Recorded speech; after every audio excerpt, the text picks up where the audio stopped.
Welcome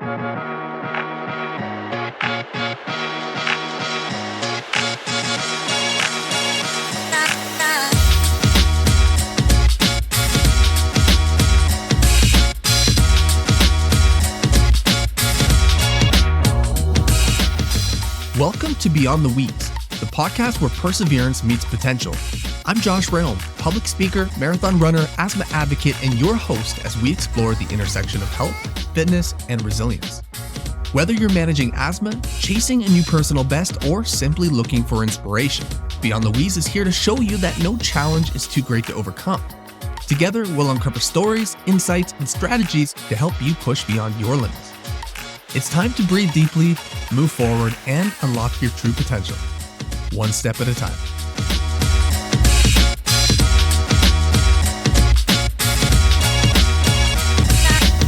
Today, I'm thrilled to have Dr. Alan Kaplan joining me. Dr. Kaplan is a family physician with a special focus on respiratory medicine, practicing in York Region, Ontario. He's an expert in asthma and chronic obstructive pulmonary disease, or COPD, and an active advocate for better respiratory care in Canada.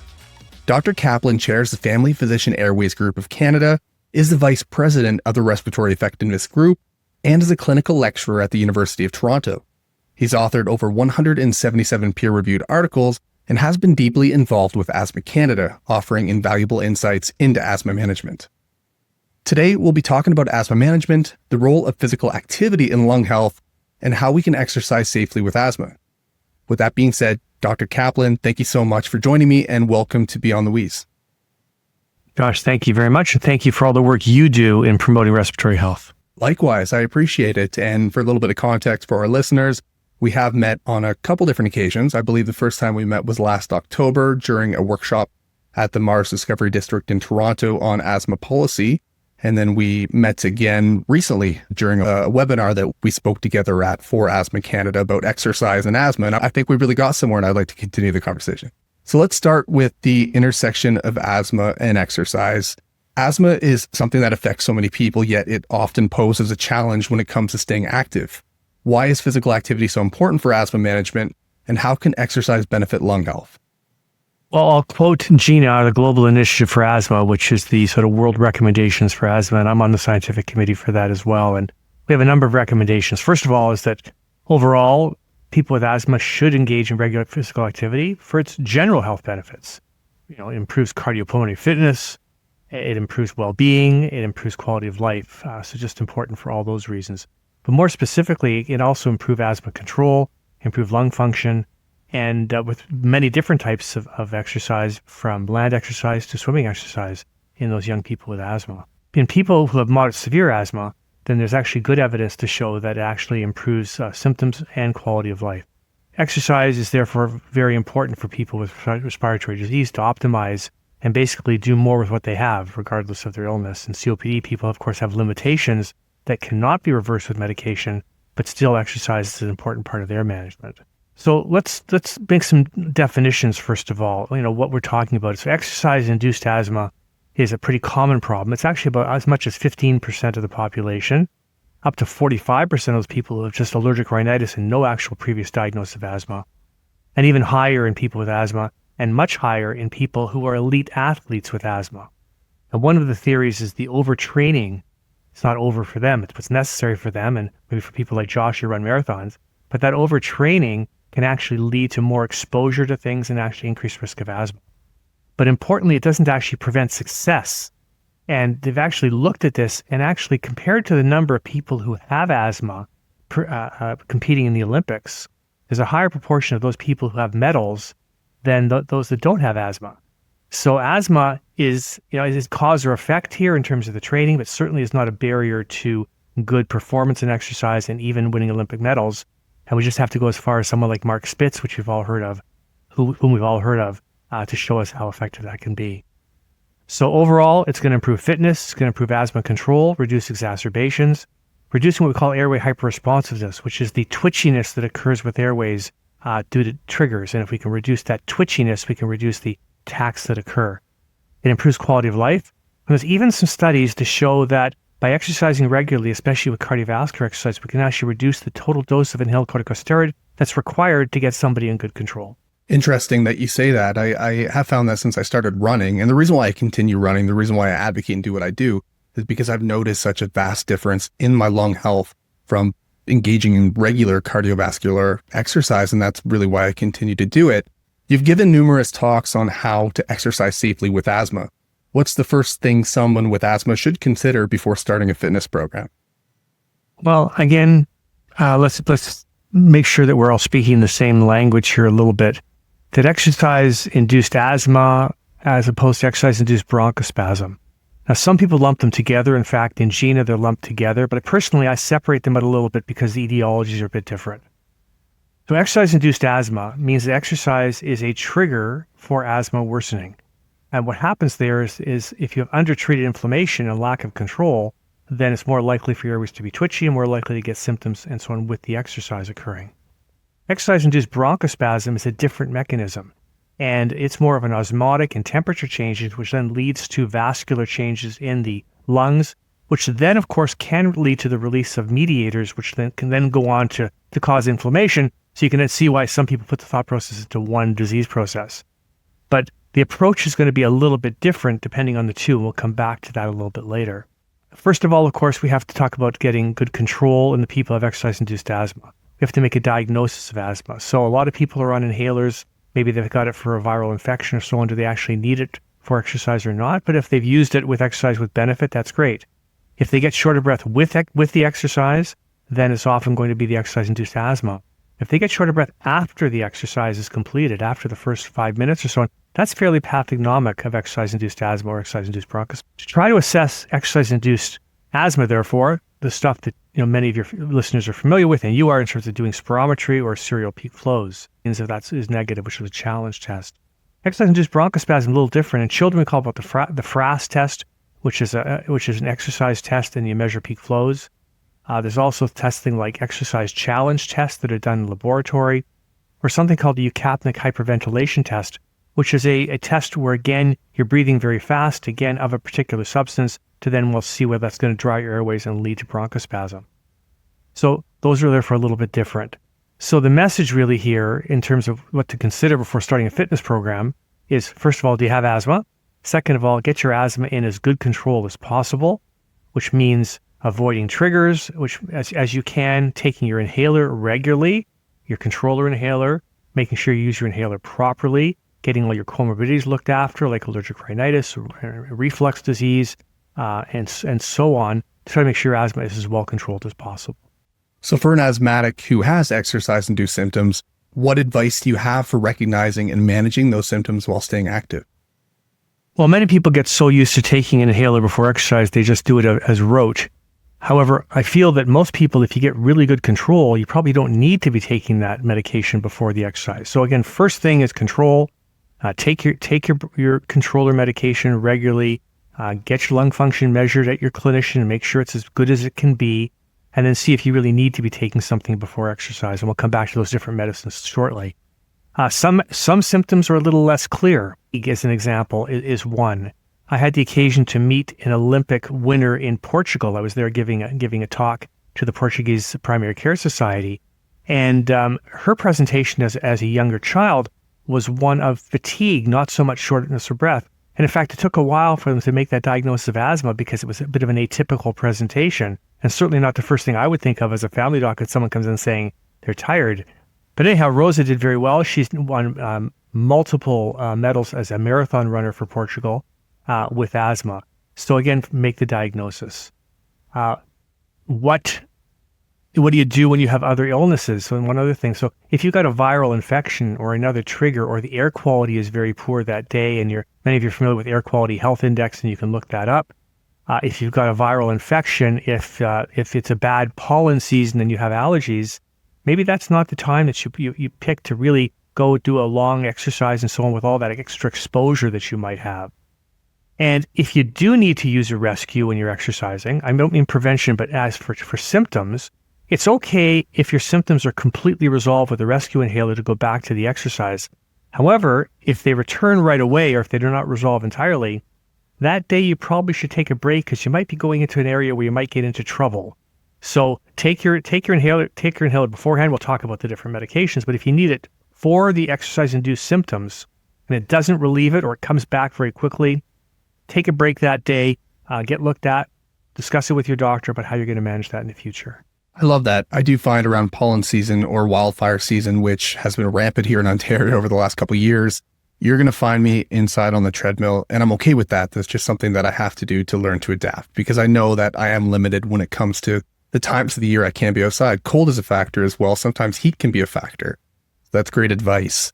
In your recent webinar, you touched on how to build confidence in exercising with asthma. For someone just starting their fitness journey, what steps can they take to stay active safely without exerting themselves? And I guess I just touched on that maybe a little bit. Yeah, well, you're okay to exert yourself if your asthma is well controlled, and that's step number one. So I'll go back to that.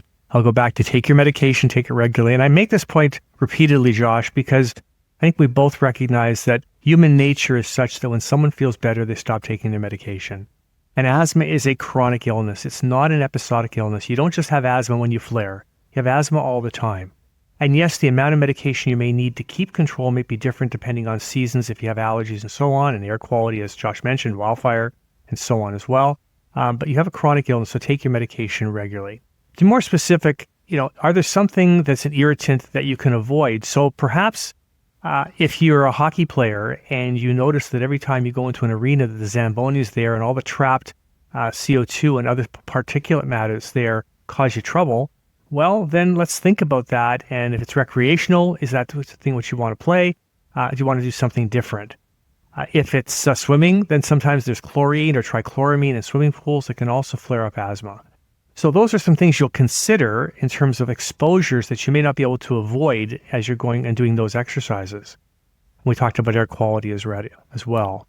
Then, in terms of warm-up strategies, that will be your next step. What are you going to do to try to prevent those symptoms? So I'll jump into the next presumed question there. How do we prevent those attacks by warming up? Well, I talked about the fact that exercise-induced bronchospasm occurs because of that cold air or very hot air, as Josh mentioned. It gets into your lungs and causes changes in vascular permeability and leads to leakage and leads to swelling and those osmotic changes. So you want to warm up and cool down in the temperature you'll be exercising in. So warming up inside and then going outside to the freezing cold doesn't work as well as you might think. If you can tolerate it, and especially the cold air, we live in Canada, so cold air is a bigger problem than warm air, I think, for us, mostly in Canada.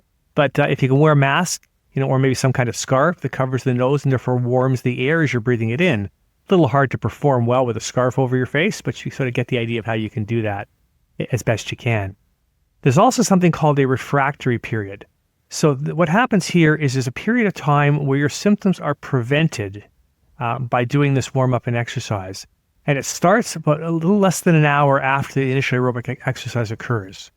So if you don't warm up, that's why we say if the symptoms occur about 5 minutes into the exercise, again, it usually doesn't happen before that happens that far into it, then that's going to be related to asthma or again after. But so if you can do some kind of warm-up, for at least that half hour or hour before the initial exercise, then you'll have that refractory period to prevent the development of symptoms. The refractory period will last up to 3 hours.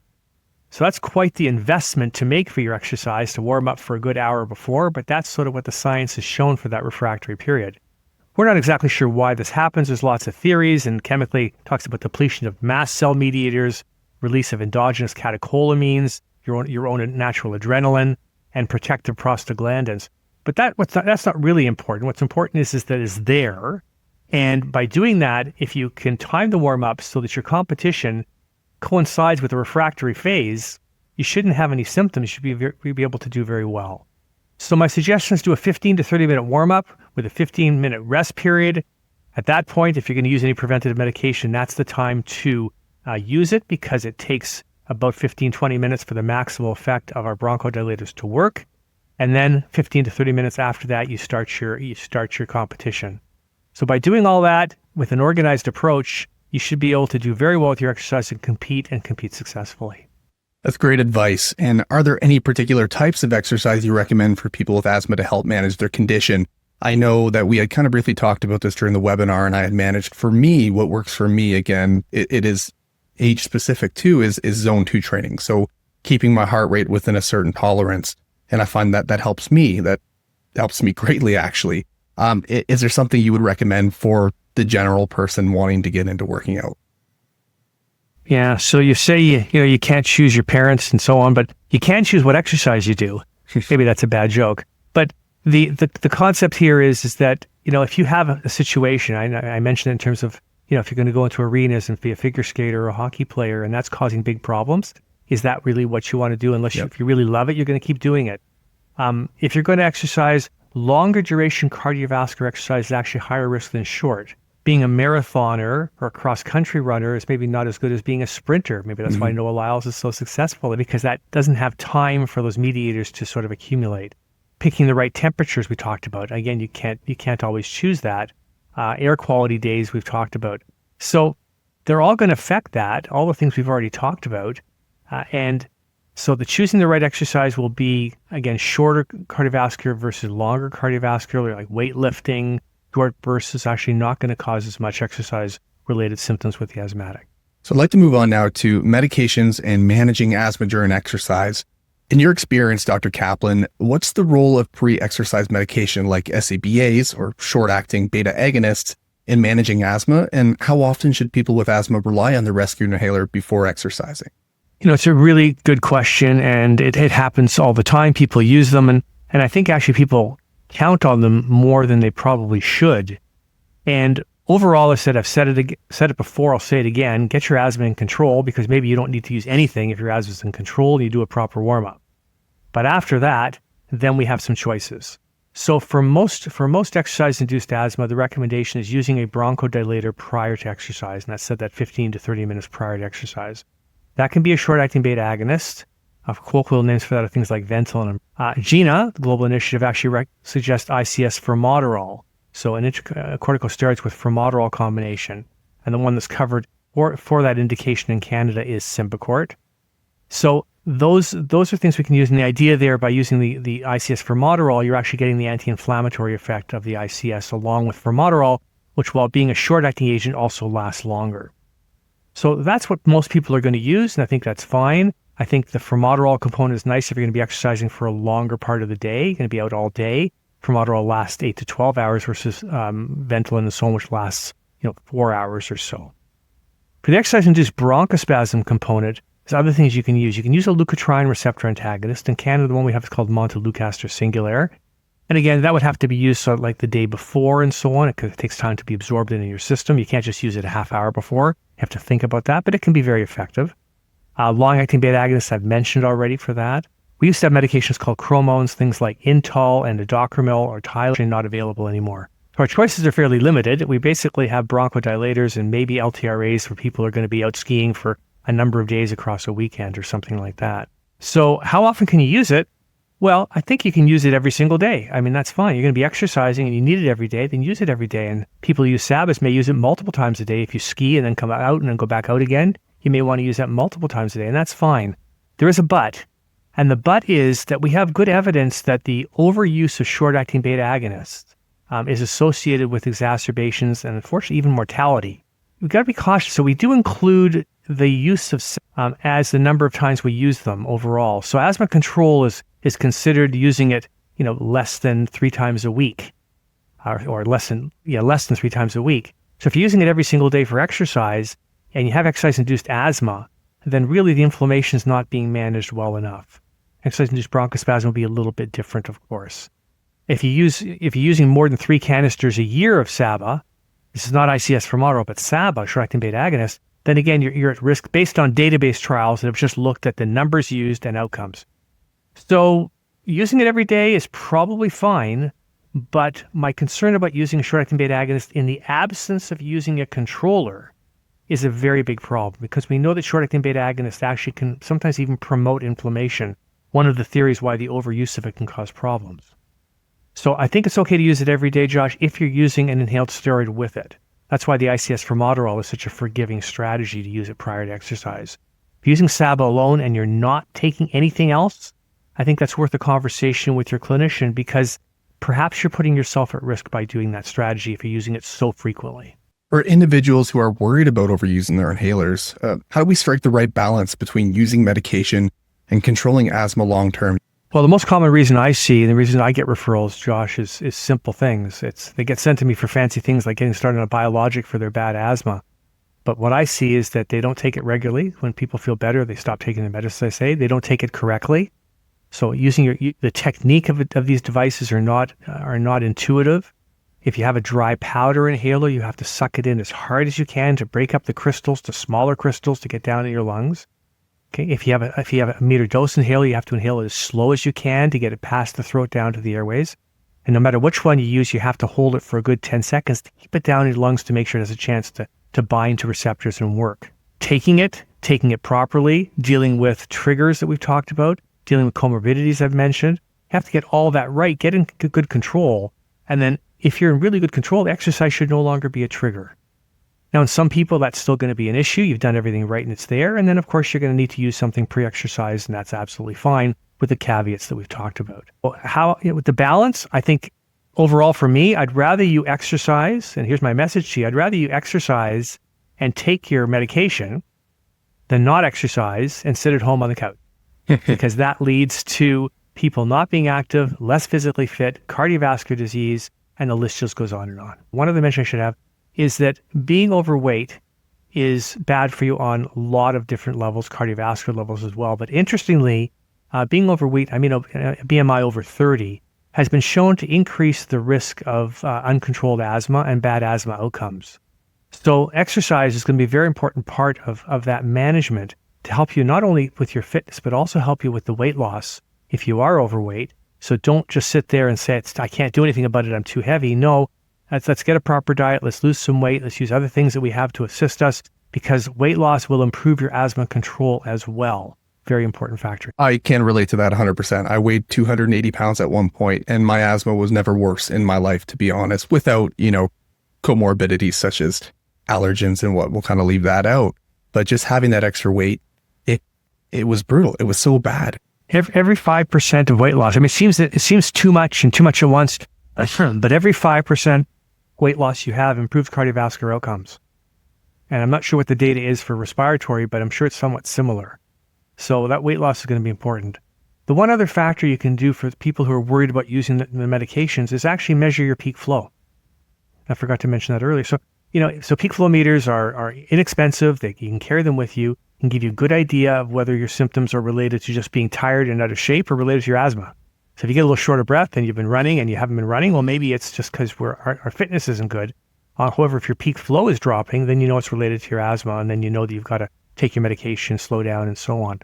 So it's a nice tool to be objectively measuring your lungs as you're exercising as well. It'll help you decide. So I'd like to dive in now, Dr. Kaplan, into some listener questions that I have been asked. We'll start with number one here. Can asthma be kept under control without medications? Yeah, that's a pretty common question. We don't have any, despite what people think out there is no natural therapies for asthma.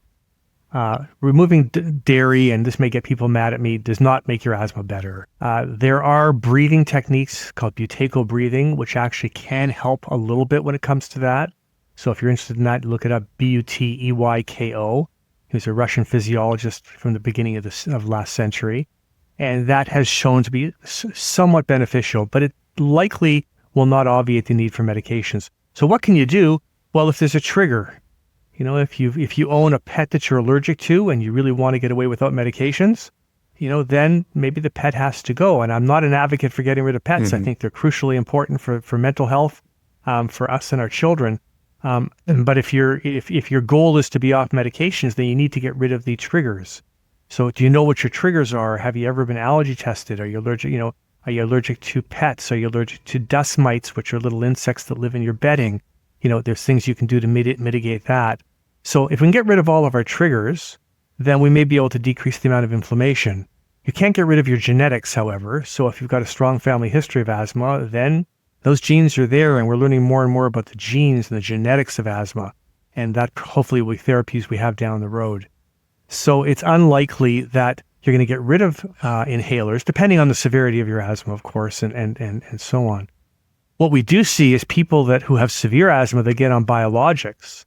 These are expensive, but tremendously expensive medications that target the cytokines that lead to the asthma inflammation. they can, in the right drug and the right person, can lead to the asthma being basically in remission or cured, no symptoms at all, and therefore that could allow you to get rid of inhalers, although you'd still have to take the biologics. Get rid of the triggers, look at air quality, look at where you're exercising to see if that can make a difference in terms of that. But the best management for asthma, this is not a condition you can actually get rid of medications. This is different than diabetes. We talk about remission in diabetes, where if we lose enough weight and we start exercising regularly, a good number of people with type 2 diabetes can actually go into remission and not need any medications at all. This is unlikely to occur in asthma. It's not a goal that you shouldn't have, however, but just be careful that you don't stop your medication because that's your goal, because that could lead you to trouble. I'm a big advocate for trigger elimination. Growing up, I lived in a farmhouse. We had death mites, we had cats, we had dogs, we had animals living in the barn outside. I just didn't live in a great area now to begin with, right, in farm country. When I moved away from home, being advised that I should probably leave Nova Scotia, thinking it might be the climate that was, making my asthma bad, what have you, I left and I noticed a difference right away. So ever since then, I've made sure to control my triggers where I can. So extremely important. Nobody wants to get rid of their dog or their cat, but it can make the world of a difference. We have to decide what's important to us, don't we? And so if it's important for you, then you're going to make those changes, but it's certainly very difficult to give up a pet. Now, how can I tell if my asthma is under control enough to push myself during exercise, like hiking or running uphill? I don't think it matters what exercise we're talking about. The parameters we talked about is, have you been needing your rescue inhaler prior to the exercise frequently or not would be one question. Is your asthma in control? So asthma in control means, have you been using your rescue inhaler more than twice a week? Have you been waking up at night? Have you had any recent exacerbations and things like that where you've needed to be in treatments for it and so on? And then the measurement you can do from day to day, as I mentioned earlier, is doing a peak flow. And that can give you an idea of what your lung function. Now, a peak flow meter, simple little device, but you have to know what your best is, which means you have to use it, take your medications, and find out what your best number is ever going to be. And then, if it does drop below that number when you're exercising, it means, hey, wait a minute, I've either got, I didn't warm up well enough, and therefore I'm going to have to take a medication, or something along those lines. So if you do your warm up, hopefully first, that won't be a problem. But symptoms are going to be your obvious one. I think for short of breath and wheezing, there's a problem. But if you're not sure, the best way to be objective about it is to measure your peak flow. So the next question I got, and I think we already answered that, so I'll move on. But that question is it okay to take my rescue inhaler before all 4 running sessions each week? And as you mentioned before, you'd rather somebody take it each day prior to exercising than to be sitting on a couch doing nothing. Absolutely. And again, my concern about using the rescue inhaler alone is only if you're not taking a controller with inhaled steroid, or that your rescue inhaler does not also include inhaled steroid. Because it seems that the inhaled steroid is so protective. Obviously, it's the underlying treatment for asthma, but it's so protective that you can get away with using this short-acting agent alongside inhaled steroid, where if you use it without it, those are the people that can get into trouble. So I'd like to move on now to your career and motivation. You've dedicated so much of your career to advancing asthma care and improving the lives of those living with respiratory conditions. What inspired you to focus on respiratory medicine, and why is this work so meaningful to you? I've done interesting question, John. I've done a lot of jobs in my life. I've been a family physician for 40 years, seems like that long. I was an emergency doctor for more than 25 years. When I started working in the emergency room, because this goes back a number of years now, the emergency department, people were just lined up on nebulizers. That was what I see. People came in, we'd have 20 or 30 every single shift of people coming in because their asthma was not controlled. We didn't have good anti-inflammatory medications. The knowledge about inflammation was not as well known by both clinicians as well as patients. And now I'm hoping that message is clear, that asthma is an inflammatory condition, and therefore a little bit of treatment can go a long way. In the emergency room, we'd give people intravenous corticosteroids along with their nebulized treatment, and they get better. So it certainly made sense to me to put the inhaled steroids down into the lung directly. And recognizing that was really quite ground-shaking kind of thing, because it changed the parameters. When I first started practicing, we're using things like Ventolin recurrently and theophylline. I remember measuring theophylline doses in the emergency room and then giving people oral steroids and intravenous steroids. So it was really the emergency department experience, and then bringing that to the office, saying, wait a minute, how do I keep people out of the emergency room? And it became very obvious very quickly that using inhaled steroids did that. And that became advocacy for inhaled steroids, advocacy for asthma, which then, of course, moved into other respiratory illnesses as well, and led me to meet some really good people that were involved in something called the Family Physician Airways Group of Canada. And we created a group of that. We now have 1,500 physician members across the country with an interest in asthma. And we try to reach out to them and keep them informed and let them know what the current groundbreaking ideas are in asthma to help them manage their patients with asthma. You've been an advocate for both better education and better care for asthma patients. What drives you to stay committed to this cause, even when the challenges seem overwhelming? Well, it overwhelming means that you can't cope with it, and but also overwhelming just means to be too much at one time. So for me, as long as I understand what a problem is, I can approach how to deal with it. You need to have a systematic approach to every problem, not just medicine, but every problem. If your car motor isn't working, you have to start at one end and move to the other and figure out what's not working. People have illnesses, and we need a systematic approach to that. People are different than a motor because the motor doesn't have emotions and the motor doesn't have opinions. So for me, again, another very poor analogy likely. So in order to approach people, I have to understand that they have biases and they have fears and they have motivations and they have psychological responses to illness as well.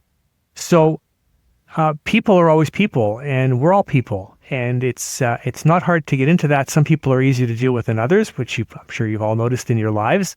But overall, if we can have an approach to say, hey, here's what our issues are, what do you want to do about it? How can I help you?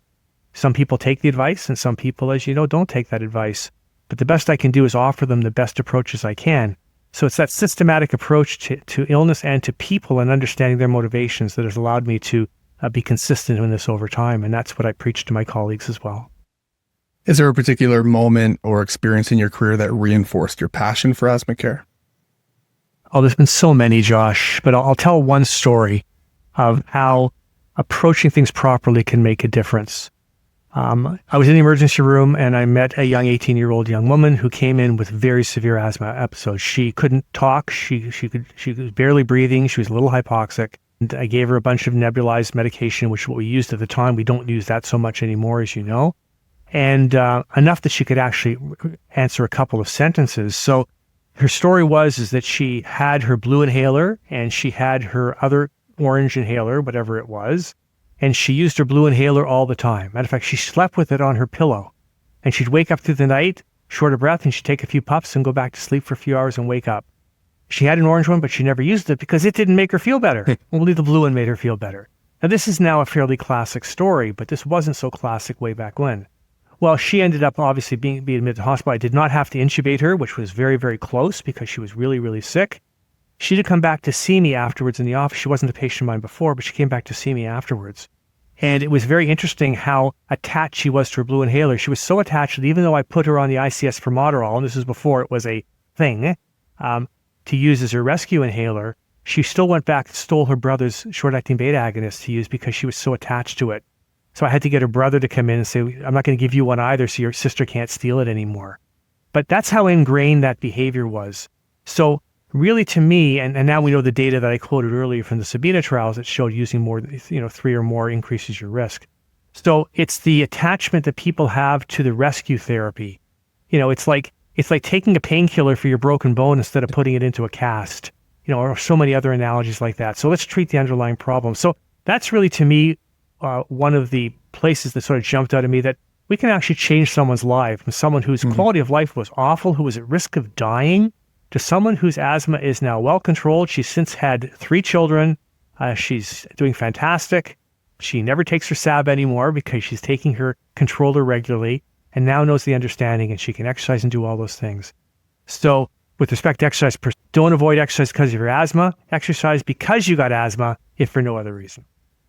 I can sadly relate to that story, Dr. Kaplan. I never had good control of my breathing, and I was on, at the time, Bricanol and Pulmicort. I never felt that instant gratification from my Pulmicort, so I wouldn't take it. Yet my Bricanol, or later on my Ventolin, whatever I was on at the time, it slept next to me. It was always under my pillow. And still, old habits die hard. I still sleep with my inhaler. It's just something that I do. I guess it's ingrained in my brain. But my mom as well had asthma. She had severe asthma. So her and I shared puffers like nobody's business because I could not get more inhalers than what I was going through because I couldn't be prescribed that much. It was crazy. It was a vicious cycle. Really. So taking, that medication that you might not feel that instant gratification right away is important, 100%. And I realize that now. Well, it's interesting. And, at the time, you're younger and people may not have known better, but now, if you're a patient out there and you've got a whole bunch of repeats on your blue inhaler and you're filling them, please advocate for yourself. Say, hey, I need to do something different. Even though this works for me, as Josh says, yeah, that's the one that makes me feel better.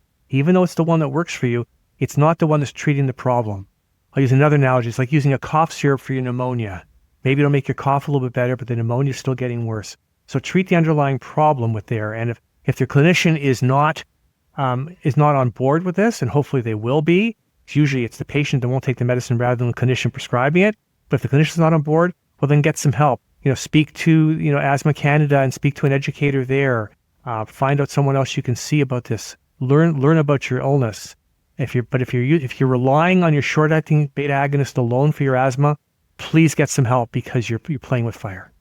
Absolutely. And, I will drop the link down below in the show notes to Asthma Canada's asthma and allergy helpline as well. So if anybody has any questions at all, needs help, please reach out at any time to Asthma Canada and they'd be more than welcome to supply you with somebody that can help you. So now we'll move on to closing thoughts. Dr. Kaplan, you've been an incredible resource in advancing asthma care. Before we wrap up, is there one piece of advice that you could give to someone with asthma who is hesitant to start exercising or feels overwhelmed by the idea? And what would it be? I guess I'll repeat myself what I said earlier. So do not avoid exercise because you have asthma. Exercise because you have asthma. And that's going to help you overall with your condition. So now, Dr. Kaplan, I want to move on to the final question, a question that I ask all of my guests in closing on the episodes. Whether you have asthma or not, every breath we take is a gift, a reminder of our resilience, our drive to keep going, and our power to define our own limits. With a single breath, you have the potential to move mountains or change the world. So with that in mind, again, I have one final question for you. If you had only one last breath, but with it the power to influence the world, what would your message be?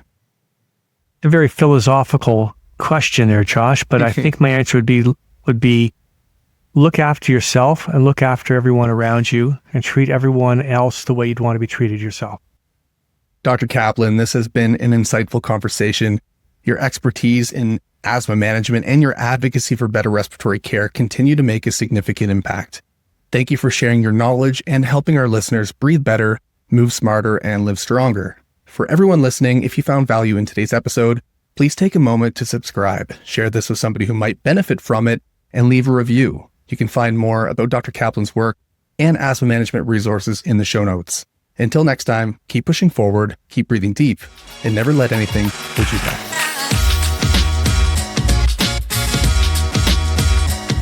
Thank you for listening to Beyond the Wheeze.